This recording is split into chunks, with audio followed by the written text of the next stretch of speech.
was a match that never was. After just 5 minutes of play, the Union's match against the Seattle Sounders was postponed due to unsafe playing conditions after a steady stream of rain.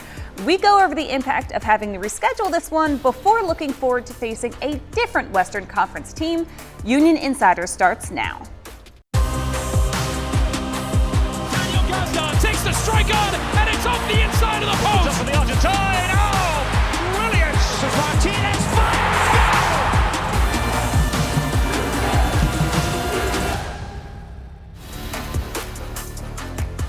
Hey everyone, welcome back to another edition of Union Insider presented by Independence Blue Cross. I'm Marisa. As always, I am joined by former Union defender Sheanon Williams and former Union striker Sebastian Latou. Guys, let's get into what happened down in Chester this weekend because it was a little bizarre. Seattle made that dreaded cross-country trip to play the Union at home for the first time in 5 years. This match was really supposed to be a battle between two contenders in the respective conferences, but that's until Mother Nature had to say. Heavy rains made it almost impossible for even a pass to be played, and after just 5 minutes of action, the officials stepped in and stopped everything. And guys, when the grounds crew needs to squeegee the field, I think it's safe to say that the field should not be played on. This match is suspended and has yet to be rescheduled. We're not sure when that will be, but given the Union's schedule down the stretch, it's pretty hectic. This could be a blessing in disguise. And Seba, you were in the stadium. You saw everything firsthand. What was it really like? I mean, just during the warm-up, you can see really the rain like being so strong and pouring. And when they came in the locker room to change before the game, you can see some puddles, going on the field. So from our point of view, from the top, you can see that it might be, a bit hard to play if you keep running that hard. And national anthem happened. They started the game, but it was even bigger and bigger puddle on the field, and they had to call it. I think it was the right decision to postpone this game. I think to play in this condition is not a very good show for the fans, and it's a bit risky for the player as well. So, like you say, it could be a blessing in disguise for the team to get a little bit maybe more rest for the Champions Cup, and then come back next weekend in Austin. Yeah, I've never seen anything like this where the rain literally pools up on the field. Have you guys played in something like this? We've had a couple games. Usually they do end up suspending the game just because it's unplayable. You try to dribble and all of a sudden the ball gets left behind you and you're running and there's no ball at your feet. So it was definitely the right decision to postpone the match. It also helps out the Union in terms of their run in Champions Cup and having those days now. They'll see when they reschedule the game, but I think for them to reschedule that game and for them to do it quickly, I think helped out both groups. Yeah, I think it's really ironic that it's Seattle who came to town and they brought so much rain that they couldn't even play. And what does it do mentally for a team? Because we've all been part of rain delays where a team is ready, they warm up, and then the game is just delayed in getting started. But mentally, what does it do when it's delayed? Then you go out there, you play a little bit, and then you can't play at all. I mean, you could see on the field, when the referee stopped the game, it was a lot of discussion on the bench between the coaches, between the players. Even the referee didn't even know what was maybe the process to go into that type of weather, if they have to delay it or stop the game. So as a player, you always want to compete. The guys warm up, especially for Seattle, doing this long trip to the East Coast. You are here, you want to play. You don't want to postpone, you don't want to have to come back. So I think the mentality on the field at that point was we want to play, but with the water going on the field, and it was a real swimming pool, at the end, you can't even play. So it's hard on the player because you prepare all week for this and you cannot play because at the end, you still compete, but it's still always the fun for the player to be on the field and play competitively. So it's kind of like a bummer for all of them, but we are going to try to take the positive and let's say that it's a good rest for the Union to attack the Champions Cup. Well, it's time now for this week's Union Roundup presented by Green Mountain Energy, and this week we're spreading the love and highlighting the Union too. Sage Hurley has more. Thanks, Marissa. I'm Sage Hurley here for this week's edition of Union Roundup. During preseason, I caught up with Union 2 head coach Marlon LeBlanc for a preview of the exciting MLS Next Pro season to come. Head coach Marlon LeBlanc, just about 1 month out to the 2024 MLS Next Pro season. How are you feeling? Yeah, feeling good about our group. We've been at this for about 4.5 weeks now or so. But we're looking forward to, we're always looking forward to, the next MLS Next Pro season. I think we have a lot to be excited about as well. So you're down here in Clearwater for preseason and you're back home training as well. What have you seen from the guys so far? Yeah, just a real commitment from the group. our group, we have a model that's unlike anybody else's in MLS, and our guys really embrace that. I think we've got this upward movement with the first team, guys that come up from the U17s, and it can be daunting for young players sometimes to have that, but our model and our philosophy is bought into from the top down, and so it makes for a real good commitment and a real fun energy group every time they get an opportunity to be with us. Are there any emerging leaders in the group that are helping the younger guys transition into this high level of play? Yeah, it's a funny question because our emerging leaders are teenagers a lot of the times. But yeah, we've got some steady older players like a Kyle Tucker who is a seasoned Union 2 player now, and he's a fantastic role model and older head for some of our young guys. But you throw in guys like Frankie Westfield, who's also just a teenager, but he's been with our group for 3 years now, and the CJ Olneys, who have gotten a taste with Jimmy in the first team and has learned quite a bit being with their group for the better part of most of this preseason. I think we are a leadership by committee kind of group, and with a young team, we really certainly empower them to be the leaders of the team. A lot of first team players might be coming down to play with Union 2, and that's really important in a year where the first team will be really leaning on their depth. What are you going to do to help those players get ready for when their name might be called upon come the midway through the season? Yeah, I think my biggest job is to support them and to support them in a role that they're going to have with Jim and with the first team. So, the Jack McGlynn's, the Quinn Sullivans started with us. Jesus Bueno was with us 2 years ago, and what a breakout season he had last year. My job is to continue to be someone that's there to support them, to create an environment that they want to be in, even when they are with the second team. Because again, everybody's goal and ambition is to lift trophies with the first team. But I'm hopeful that I can create an environment that they are happy to be in when they join us. And it's just about establishing those relationships and wanting to continue to build upon them as well. And speaking of players getting excited to play, there's some pretty cool news circulating this week about a Union 2 supporters group that has just come to fruition. How has that been, hearing about that? Yeah, look, I thought that's awesome. The Bridge Brigade, right? I think that's what they call themselves.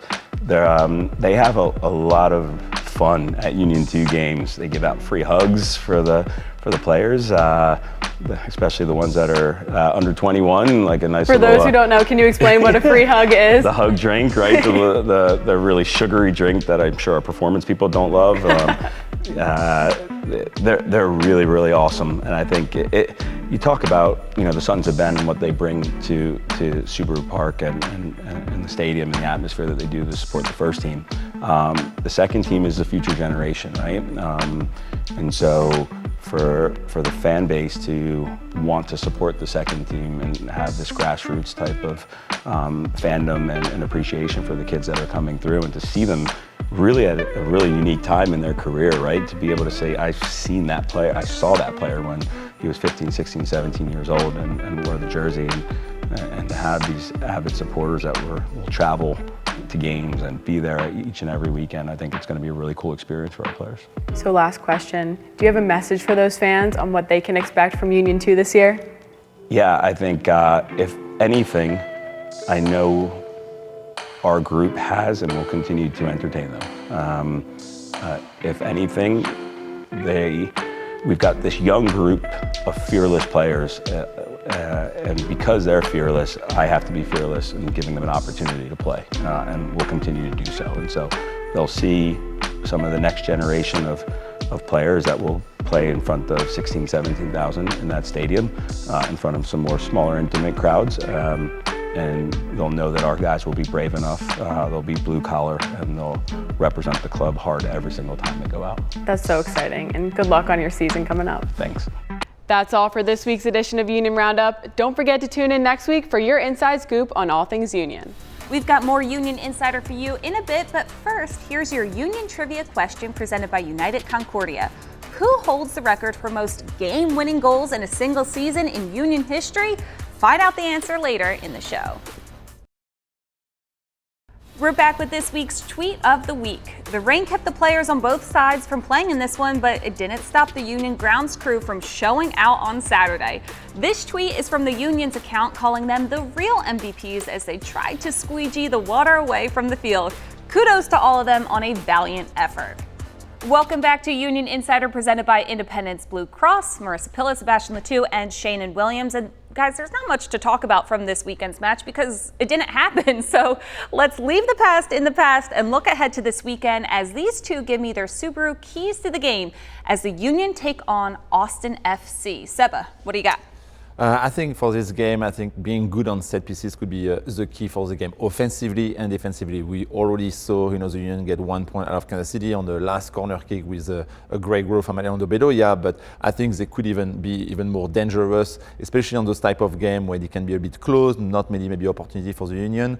And then on the other side, we saw Austin, doing a 2-2 last weekend at home with their two center backs scoring of a corner kick. And they love to do long throw as well into the box. So they need to be very well concentrated, make sure we are marking, into the box and don't give up any goal on those set pieces as well. Yeah, cannot take a break on those restarts at all. How about you, Sheanon? My key to the game is going to be clinical in both boxes. I think offensively, it's going to be a game where they don't get a lot of chances. Can they make the most of the few chances that they do get? And then in their own box, can they do a good job of getting the zero on the road? I think that's always going to be important for this team. They're not a team that's built to come from behind, especially being on the road. So I think for them to get that zero and then be clinical on the other side, they can get away with 3 points in Austin. Yeah, we're hoping for a big result in Austin because this is the Union's first time matching up against Austin FC since their arrival in MLS in 2021. So you may be wondering, what is there to know about this Western Conference foe they'll be facing on Saturday? Well, that's why we're here. We have you covered. Austin FC is the first top division major pro sports team to call Austin, Texas home. In terms of soccer, the city had previously played host to the Austin Aztecs of USL and USSF, but they've relocated to Orlando in 2010 and then became Orlando City SC. The name and the badge for the club were unveiled on August 22nd, 2018, and the club was officially founded on the 12th of October that year. Less than 3 years later, the club began to play and opened up their brand new stadium, Q2 Stadium. They've had some early success in their history. They made the 2022 Western Conference Finals where they would lose to LAFC, and I don't want to go into what happened after that game, but we need to go into preparing for a game that's against an established team, but a team that you've never really seen.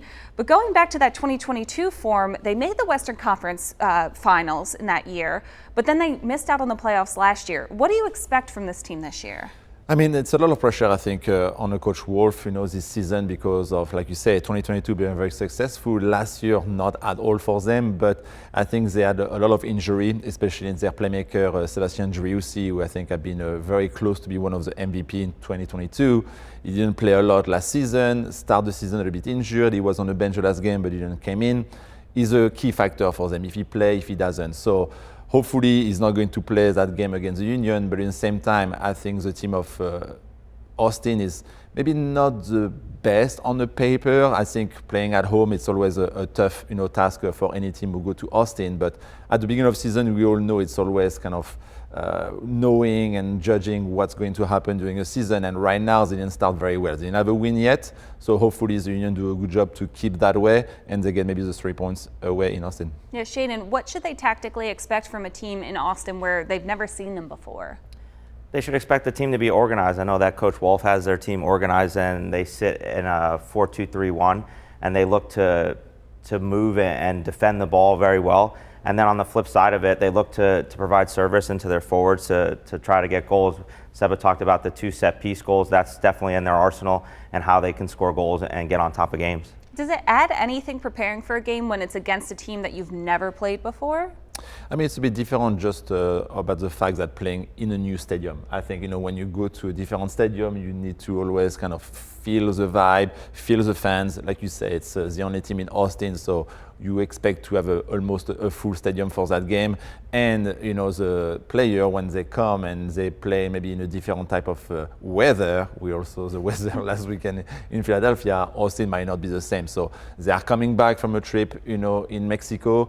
Depending on what, again, Jim Curtin is going to do with his starting lineup, is he going to play the best team, maybe make a rotation, depending on all of that. But as a new player, when you come in Union Stadium, it's always kind of like the first 50 minutes of the game to just feel the vibe, and then you're in your game. So it's more the environment than the actual team that kind of throws a wrench into everything. I think so, because now, with all the technology, you can see every game, you Right. see them play from the last season, their team didn't change that much, so people know everybody right now. We're about to head to break, but when we return, we'll take a look at a player that scored some big-time goals for the Union last season, and we'll look to do the same this season. Union Insider returns after this.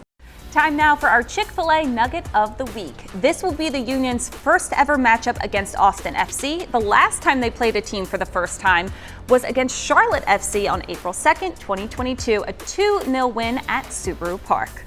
Hey everyone, welcome back to Union Insider, presented by Independence Blue Cross. The Union have a bevy of talented goal scorers on the roster, but none scored as many clutch goals as Chris Donovan did last season.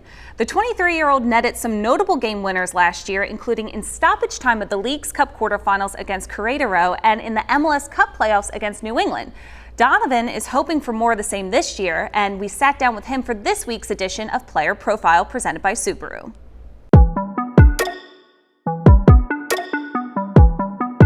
I started playing intramural when I was probably 4 or 5 years old, and then from there just took over.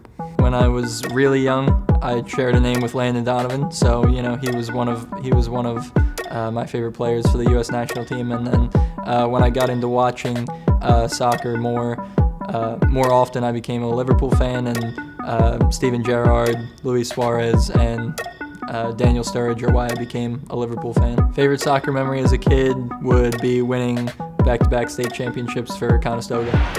Donovan, gas tag, the back heel. Can Donovan get back on it? Oh, it's a mess from New York City. It is a second. It's the first MLS goal for Chris Donovan. Best piece of advice that I've gotten, just be the hardest working guy. It's not always about being the most talented if you work hard. I started to believe I could become a professional when I was having some pretty good seasons in college, and my coach started telling me that teams might be looking to draft me, and then here I am. My grandma had the biggest impact on me. She would go out to the Conestoga track field for me to run laps every summer until I was ready to pass the fitness test. Donovan, back towards Carranza! Playing for the Union is, so great for me because I went to games as a fan, and now I'm playing as a player. And there was actually a good amount of time where I hadn't been to or played in a game at Subaru Park that had been a loss. My favorite play that I've ever made is scoring the game-winning goal against Querétaro in the 100th minute. Suarez, good ball played ahead. Wagner in! It's in! Donovan in the dying moments of the match! Passion hobbies outside of soccer. I love playing ping pong. I'm the best ping pong player on this team. I like to watch all kinds of Philly sports and also tennis. My favorite thing about Philadelphia is the sports teams. I can't claim to be the biggest Flyers fan, but I'm a huge Eagles, Sixers, and Phillies fan. We've done plenty of talking about the Union so far in this one, so now it's time to take a look at the rest of MLS in this week's Around the League presented by Torque. It was all tied up in Orlando as stoppage time was ticking down, and it looked like Orlando and Minnesota would have to settle for a point each until Bongi Holomwanye scored the game winner in the 96th minute, securing a road victory for Minnesota and recording the team's second stoppage time goals in as many games. And this game was decided well before stoppage time, but it's a player's performance we're really here to talk about. Atlanta United DP Yorgos Yakumakis netted the first hat trick of his MLS career as Atlanta United went on to pummel the New England Revolution 4-1. When Union Insider returns, Seba and Sheanon will give us their players to watch for Saturday's match as the Union face off against Austin FC. We'll be right back after this. Here's the answer to this week's Union Trivia question presented by United Concordia. In the 2022 season, Daniel Gazdag set the club record for most game-winning goals in a season, scoring 7 of them. The next closest is Kasper Shabilko and Julian Carranza, who had 6 each in 2021 and 2023, respectively. Welcome back to Union Insider, presented by Independence Blue Cross. And Seba, I'm so sorry, you're not the answer for every trivia question. You know, some other guys have to get some It's love. okay, I totally understand. Yeah, he was crying in the break, so just give him a moment. Before we can wrap everything up this week, we need some All-State players to watch. So, Seba, who's your player to watch as a Union take on Austin? I'm going to pick this week Kai Wagner. I think, when we saw them play in Kansas City and we saw him, come at halftime, you saw a little bit better passing from the back line, and we all know how good his left foot is to try sometime, to find the ball behind the defense. And we always need his great, corner kick, as we saw at the end of the game in Kansas City, to give the nice assist on Bedoya's goal. He's important player, especially away when maybe the stuff are not going that way on a nice free kick or corners. And having maybe using his width, to the left side, I think could be a big help for the team in Austin to get some stuff going offensively. Yeah, it plays right into your key to the game as well. So, Sheanon, for you? My player to watch is going to be Daniel Gazdag. I think that anytime you're on the road, you need your big players to step up, and he's going to be somebody that the Union are going to look to dictate their attack, and hopefully he can get on the score sheet or with an assist. Yeah, at least let's play an MLS game this week, and I think that's where my bar is set for now. That's going to do it for this one. The Union are traveling down to the Lone Star State this weekend to make their first ever trip to Austin as they take on Austin FC at 8:30 p.m. You can watch the game on MLS Season Pass, and if you'd like to listen to it, Dave Leno and Sheanon will be on the call on WWDB 860 AM. For Sheanon and Seba, I'm Marisa. We'll see you next week.